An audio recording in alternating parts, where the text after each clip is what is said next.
बिस्मिल्लाहिर्रहमानिर्रहीम। आप सब दोस्तों का बहुत बहुत शुक्रिया कि आप तशरीफ़ लाए। हमारे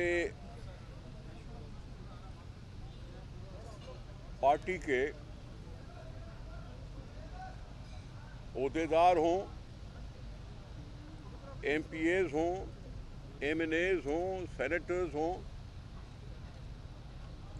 ये सब अपनी पार्टी को बढ़ाने में हमेशा कोशिश करते रहते हैं। पाकिस्तान पीपल्स पार्टी जद्दोजहद में है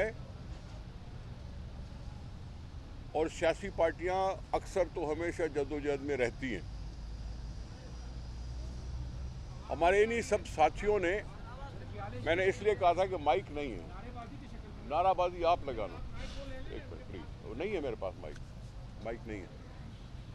सियासी पार्टियां के वर्करों का काम ही ये होता है कि पार्टी को बढ़ाएं,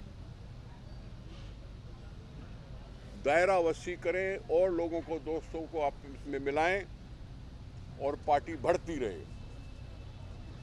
भुट्टो साहब के ज़माने से शुरू हुआ। भुट्टो साहब ने पार्टी 300 लोगों से बनाई थी, लेकिन अब करोड़ों के दिलों में राज करती है। और ये सारे लोग पीपल्स पार्टी के किरदार से वाकिफ़ हैं। उन्होंने जमहूरियत के लिए जो कुर्बानियाँ दी हैं, जो अपने आप को नजराना पेश कर दिया, उसने हमें एक तरफ से दुख दिया तो दूसरी तरफ से हमें जिला बख्शी है। आज तीसरी पीढ़ी है। बिलावल भुट्टो जरदारी साहब हमारे चेयरमैन हैं। भुट्टो साहब और भुट्टो साहब के बाद बेनज़ीर साहबा, आसिफ अली खान जरदारी साहब, अब बिलावल भुट्टो साहब चेयरमैन हैं और उनके सारे साथी अपने पार्टी को बढ़ाने में कोशिश में लगे रहते हैं। आज उन्हीं कोशिशों का एक नतीजा है। मोहम्मद बख्श खान मेहर साहब बैठे हैं, एमएनए साहब हैं, और उन्हीं की कोशिशों से हमारे यहाँ एक अच्छा इजाफा हो रहा है। ये इजाफा है अहमद अली खान मेहर साहब का, जो अली मोहम्मद मेहर साहब के साहिबजादे, जो साबिक वज़ीर आला थे, सियासी घराने से उनका ताल्लुक़ था। सिंध में 2002 में वो वज़ीर आला बने।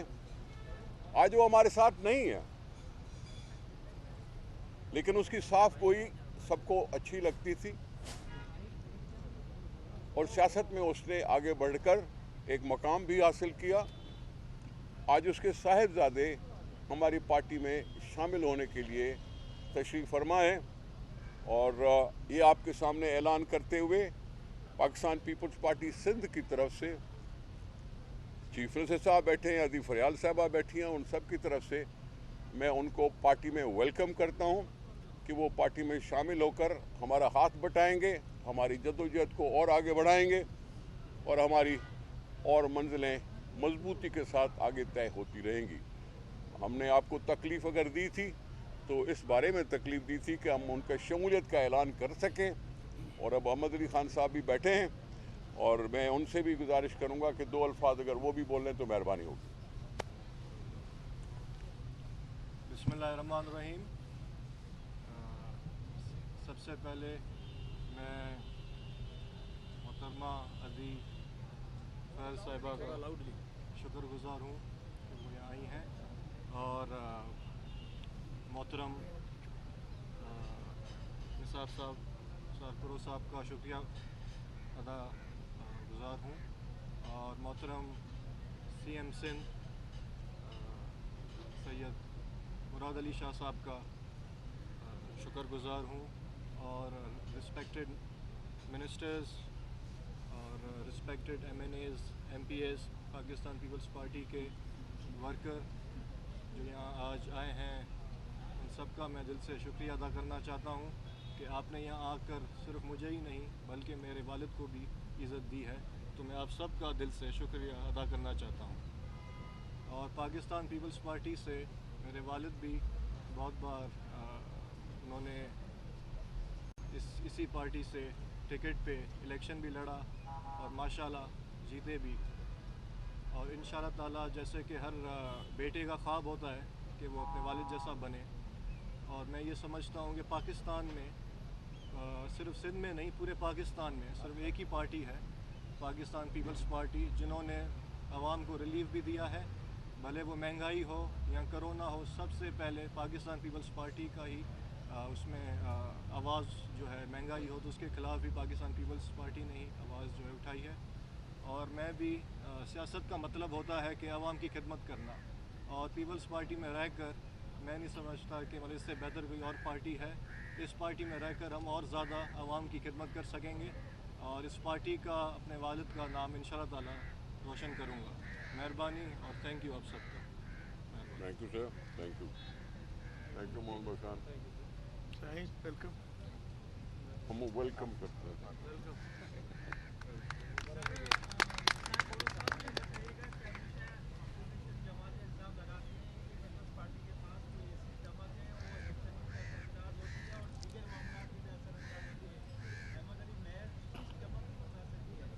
मैं थोड़ा सवाल समझा नहीं आपका सर। आपकी आवाज़ नहीं आ रही थी।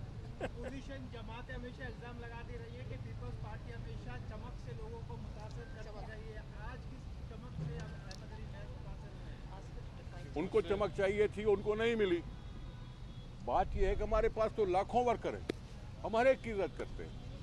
पश्तून 4-5 दिन पहले पश्तून बिरादरी कराची में हज़ारों का जलसा करके पार्टी में शामिल हुई है। आप सबको चमक का नाम देंगे? ऐसे ना बोलें।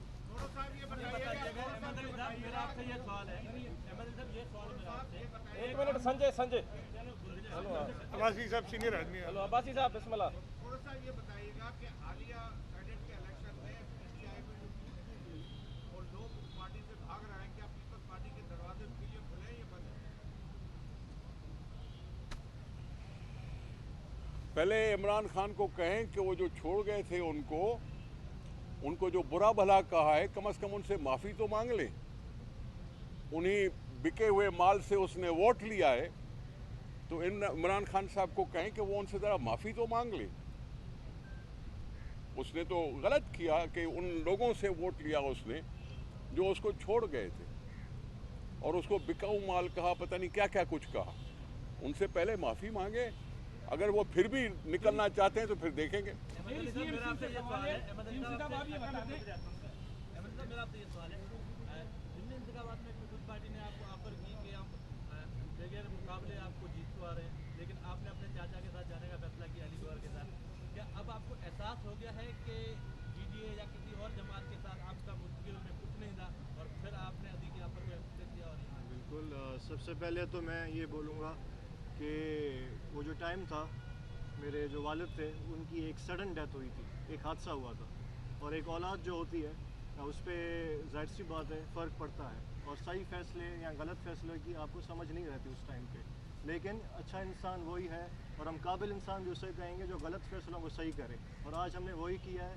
और हम समझते हैं कि पाकिस्तान पीपल्स पार्टी जो है, ये सिर्फ सिंध की नहीं, पूरे पाकिस्तान की माशाल्लाह सबसे स्ट्रॉन्ग पार्टी है, और वाहिद पार्टी है जो जिनके पास एक विज़न है, और आवाम जो है, हमारी गरीब आवाम के लिए एक रिलीफ है। सीएम साहब ये बता दें कि एक अदालती फैसले ने पीपल्स पार्टी के अराकीन असम्बली को बहुत मुश्किल में डाल दिया है, और कल ये नोटिस भी आया है कि बाकायदा वो कुत्ता मार मोहन की निगरानी करें। तो पीपल्स पार्टी की तरफ से या हुकूमत सिंध की तरफ से क्या रद्द-ए-अमल है? क्या ये कानूनी आइनी मतलब फैसला है जो अदालत ने दिया है? अगर आइनी फैसला नहीं है तो किस तरह इस पर अमल दरामद करा सकती है? देखिए, 2-3 चीज़ें हैं इस फैसले पे। ना सिर्फ मैं, कई लोग तबसरा कर चुके हैं कि शायद मैं एहतराम है बहुत कोर्ट्स का और जज साहिबान का, लेकिन शायद सही माइंड अप्लाई नहीं किया ये फ़ैसला करने में, और इस सिलसिले में रिव्यू में भी लोग गए हैं, और हम आगे भी सोचेंगे कि इस तरीके के, मेरे हिसाब से, मैं अपनी राय दे रहा हूँ और फैसले पे आदमी अपनी राय दे सकता है कि बिल्कुल ही बग़ैर माइंड अप्लाई किए हुए गलत फ़ैसला था, और इस पर अगर और कोई कानूनी बात होगी तो हम उसको भी पीछे नहीं हटेंगे। लेकिन उसके साथ साथ हुकूमत अपना जो फ़र्ज़ है वो निभाने में कोताही नहीं करेगी। ये एक इशू है, और ये इशू ना सिर्फ सिंध में है, पूरे पाकिस्तान में है। बल्कि अगर आप स्टेटिस्टिक्स देखेंगे तो कोई अच्छी बात नहीं मैं कहूँगी किसी और सूबे में ये ज़्यादा प्रॉब्लम है, हमारे यहाँ भी और नहीं होना चाहिए। लेकिन किसी भी तरीके से जो फैसला है उस मसले को हल करने के लिए कारामद साबित नहीं होगा और मेरे ख्याल से वो गलत फैसला था। मेरा सवाल सीएम साहब सवाल ये बताइए कि सरदार अली गौर महल के बारे में भी ये बातें हुई कि पीपल्स पार्टी की उनसे तो बातचीत चल रही है, तो क्या कोई इम्कान ऐसा है, मैं अहमद अली महल साहब से पूछूंगा कि क्या कोई इम्कान ऐसा है कि अली गौर महल साहब भी पीपल्स पार्टी मुस्तकबिल में ज्वाइन कर सकते हैं? इसका फैसला जो पार्टी करेगी वो हमें कबूल होगा। जो पार्टी की लीडरशिप है उन पे छोड़ देते हैं, जैसा वो चाहेंगे वो फैसला हमें कबूल होगा और हम यही चाहते हैं कि पार्टी स्ट्रांग हो। ऐसी कोई बात नहीं है और ऐसे फ्यूचर में कोई इस तरह की कोई नहीं है, कोई उनकी ज्वाइनिंग नहीं है, ना वो पीपल्स पार्टी में आ रहे हैं, ना पीपल्स पार्टी उनको इनवाइट कर रही है। जिनके लिए कोशिश कर रहे थे वो आ गए। एक आदमी से मुलाकात हुई, शेरियार खान शाह से हदी से भी हुई। गवर्नर सिंध ने इलेक्शन कैंपेन से पहले गाना गाया था, रोक सकते तो रोक लो, तब्दीली आई है। शेरियार शाह भी आ रहे हैं और तब्दीली लाने वाले, क्या उनके गले को तब तब्दीली पड़ रही? शेरियार शाह ज्वाइन कर रहे हैं? देखिए, गाने वालों में तो मैं नहीं पढ़ता, वो जो गाते हैं गाएं। मैं सूबा सिंध का वज़ीर आला हूँ, पाकिस्तान पीपल्स पार्टी ने मैं इस ओहदे पे रखा है और कोई भी शख्स मुझसे मिल सकता है और कोई मिलना चाहे तो मैं मना नहीं करता हूँ। पहली बात ये, हमें पता है शहरियार शर साहब ने ओपनली कहा था कि मैं वोट नहीं दे रहा हूँ, इसलिए कि उनको एतराज़ात थे जो उम्मीदवार थे पीटीआई ने जो अपने नॉमिनेट किए थे कैंडिडेट्स, और उन्होंने शायद ये समझा उनकी मर्ज़ी है, वोट उनका अपना हक है, जहाँ पे भी दें। एक सीक्रेट वोट है, ये मुझे पता भी नहीं है कि वोट कौन किसको देता है, लेकिन उन्होंने ओपनली कहा था कि मैं पीटीआई के उम्मीदवारों को वोट नहीं दूंगा, इसलिए कि मुझे उनमें वो अहलियत नज़र नहीं आ रही कि मेरा वोट उनकी तरफ जाए। जहाँ तक आइनी ताल्लुक़ है इस बात का, तो मैं पहले भी बता चुका हूँ कि ये हक है हर एक मेंबर का कि एक सीक्रेट वोट किसी भी तरफ दे। आइन में इसकी मुमानत नहीं है और वोट किसी और को देने का, मैंने पता नहीं किसको वोट दिया, आपको पता नहीं है ना, मतलब 7-9 कैंडिडेट थे, मैंने उनमें से किसको वोट दिया? 9 के 9 कैंडिडेट को वोट पड़ा ना, मैं आपको बता सकता हूँ, इसलिए मैं आपको बताऊँगा तो मैं गलत करूँगा। तो ये एक माइनर चीज़ है। बाकी वो जो आपने गानों वानों की बात की, वो उन्हीं से जो खेल कूद और गाने बजाने में मसरूफ़ है वही उसका जवाब देंगे। साहब ये खुशी जो काट रहे हैं 13 साल से आप बरसरे इख्तियार हैं, कब तक आवाम को इस चीज़ से आप निजात दिलाएंगे? वक्तावर भुट्टो साहिबा ने जब ट्वीट किया था इस तरह कुत्तों को हलाक ना किया जाए, उसके बाद आप कार्रवाई नहीं कर पा रहे हैं। नहीं। कोई प्रेशर है और ये मिसाल मत दीजिएगा कि आप उस्मान बुज़दार नहीं हैं, आप मुराद अली शाह नहीं मेरे भाई, कोई प्रेशर की बात नहीं होती है और ये कार्रवाई चल रही है, लेकिन इशू यही है कि ये एक मेनेस पूरे पाकिस्तान में है। अगर इस पाकिस्तान में और पॉलिटिकल पार्टीज़ की भी हुकूमतें हैं और लोकल गवर्नमेंट भी, ये प्राइमरीली लोकल गवर्नमेंट का इससे ताल्लुक़ है। लोकल गवर्नमेंट्स भी, फॉर एग्ज़ाम्पल कराची में तो केएमसी और डीएमसीज़ पाकिस्तान पीपल्स पार्टी के पास नहीं रही थी, उन पे तो अगर खुदा न खास्ता मैंने कहा होता कि जी आपने ये नहीं करना है, इतलाक़ नहीं होता ना उनके ऊपर। तो ये इशू है, इसको हमने रिजॉल्व करने के लिए स्टेप्स ले रहे हैं और लोकल काउंसिल्स को ज़्यादा मुतहरिक कर रहे हैं।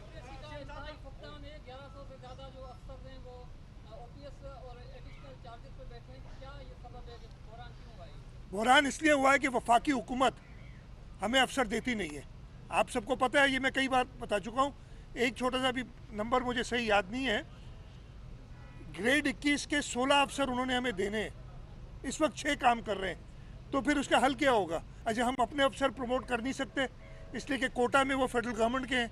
अब ये 10 अफसर मैं कहाँ से लाऊं? सिर्फ ग्रेड 21 की बात कर रहा हूँ, और जैसे जैसे आप नीचे ग्रेड्स पे आएंगे ये 100 की तादाद में है। तो ये बहरान पैदा किया हुआ है इसलिए कि ब्यूरोक्रेसी को सही तरीके से, और फिर करते क्या है कि जो कुछ अफसर इधर काम कर रहे हैं उनको भी निकालने के चक्कर में। तो ये सवाल उनसे करें कि वो क्यों नहीं हमने तो अपने सारी प्रमोशंस, मैं टाइमली प्रमोट करता हूँ लोगों को, जो अगर मेरी कॉम्पिटेंस होती है, नीचे जो कॉम्पिटेंस है उनको सख्त हिदायत दी हुई है कि जैसी वैकेंसीज अगर होती है हम प्रमोट कर रहे हैं। लेकिन एक large portion federal government employees का जो एक एग्रीमेंट के तहत जो हमारी फेडरेशन के साथ हुई है, 1993 की एग्रीमेंट है, उसके तहत जो उन्होंने अफसर हमें देने वो नहीं दे रहे, उस वजह से ये प्रॉब्लम्स क्रिएट हो रहे हैं। साहब ये कि जो वफाकी हुकूमत स्टेट बैंक के हवाले से कानून साजी करने जा रही है, उस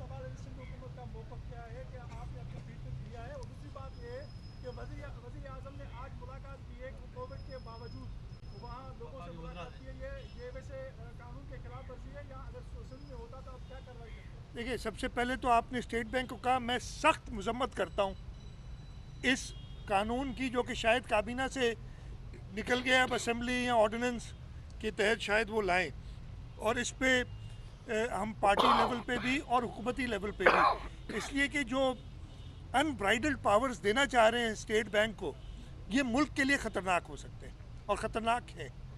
दुनिया में कोई सेंट्रल बैंक ऐसा नहीं जिसके पास ये पावर्स हों, यानी, और इसमें ये अवाम की जो मफाद है उसके ख़िलाफ़ है कानून। इसलिए वो कहते ये हैं कि जी पहली चार्ज यानी ₹1 टैक्स का कलेक्ट करेंगे तो सबसे पहले हम अपने कर्जे जो इंटरनेशनल एजेंसीज के पाबंद होंगे उनको वापस करें, इधर हमारे लोग भूखे मरते हैं तो मरे, ये कानून कहता है ये। और उसके बाद उनको ये सारे डिसीजंस लेने के लिए इम्यूनिटी टोटल दे दी जा रही है कि स्टेट बैंक के गवर्नर या उसके किसी एम्प्लॉय को आप कुछ उफ भी नहीं कर सकते उसके ऊपर। इस पे ऊपर हम अपना एक बाकायदा मौक़िफ़ हुकूमत की तरफ से भी देंगे। मैं हासिल कर लूँ उसकी जो एक्चुअल कानून की है, जो मैंने ये पढ़ी है बातें जिससे मैं बात कर रहा हूँ, हासिल कर लूँ, और ज़रूरत पड़ी तो हम असेंबली से एक करारदाद भी पास करेंगे इसके ख़िलाफ़, ताकि फेडरल गवर्नमेंट से कहें, और हम अपनी कैबिनेट और हुकूमती लेवल पे भी इसके ख़िलाफ़ आवाज़ उठाएंगे। यार वो उनकी मर्ज़ी है, मैं क्या कहूँ।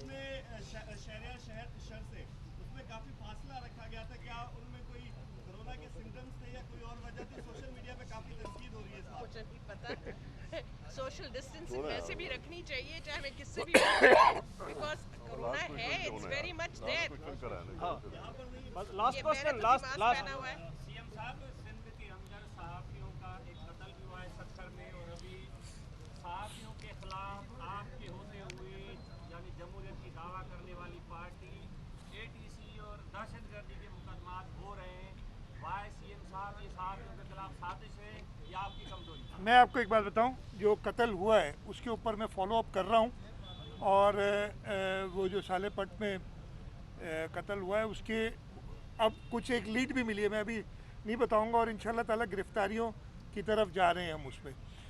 जो सहाफ़ियों पे FIRs कटी है उसकी मैं सख्त मजम्मत करता हूं, और मैंने ऑलरेडी डायरेक्शंस भी दिए हैं कि उन FIRs में सहाफ़ियों को मेरे ख्याल से, और मैं एडमिट करता हूँ कि गलत लाया गया है, उनके खिलाफ एक्शन भी करेंगे और सहाफ़ियों को रिलीफ दिलाएंगे ताकि वो निकले। Thank you.